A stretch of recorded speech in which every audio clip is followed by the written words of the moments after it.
இங்கே பாருங்கள், இப்போது நம்ம பெசன்ட் நகரில் இருக்கிற அறுபடை முருகன் கோவிலுக்கு வந்திருக்கிறோம். ரொம்ப அருமையான கோயில். இரவு நேரம் ஆகிடுச்சு. நான் மார்னிங் எடுக்கலாம், ஷூட் பண்ணலான்னு நினச்சேன். நைட் டைம் ஆகிடுச்சு. இருந்தாலும் ஓரளவு என்னால் முடிஞ்ச அளவுக்கு உங்களுக்கு இன்ஃபர்மேஷன் சொல்கிறேன். இப்போ கோவிலுக்குள்ளே நுழைஞ்சோடனே லெஃப்ட் சைடு இங்கே பார்த்திங்கன்னா நவகிரகங்கள், அப்புறம் இங்கே பைரவர் இருக்கார், கொடிமரம் தெரியுதா. இங்கே உள்ளே நுழைஞ்ச உடனே ரைட் சைடு சுவாமி மலை, அறுபடை முருகரில் ஒருத்தர் சுவாமி மலை முருகர் இருக்கார். என்னால் முடிஞ்ச அளவுக்கு உங்களுக்கு காமிக்கிறேன் பாருங்கள்.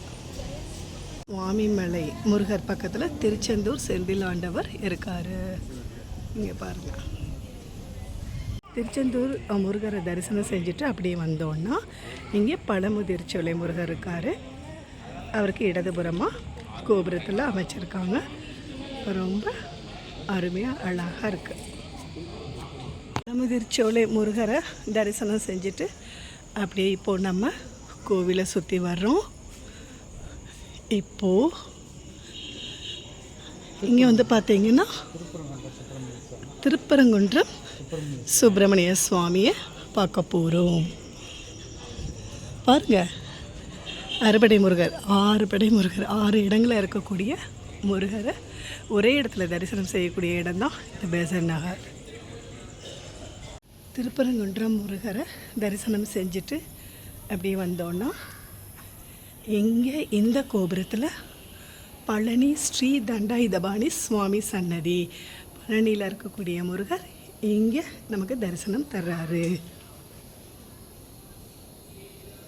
புறம் இடும்பன் இருக்காரு பாருங்கள்.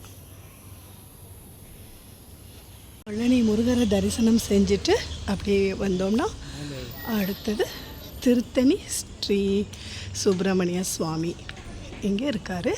அவரை நம்ம தரிசனம் செய்யலாம். ஆக்சுவலாக நான் மார்னிங் டைம் வரணும்னு நினச்சிட்டு இருந்தேன். நைட் டைம் ஆனதுனால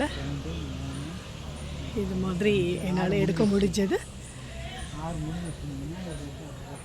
6 முருகரின் தரிசனம் செஞ்சிட்டோம். இப்போ பாருங்கள், நடுவில் சென்டரில் அவருடைய அண்ணன் விநாயகர் கணபதி அமர்ந்திருக்கிறார்.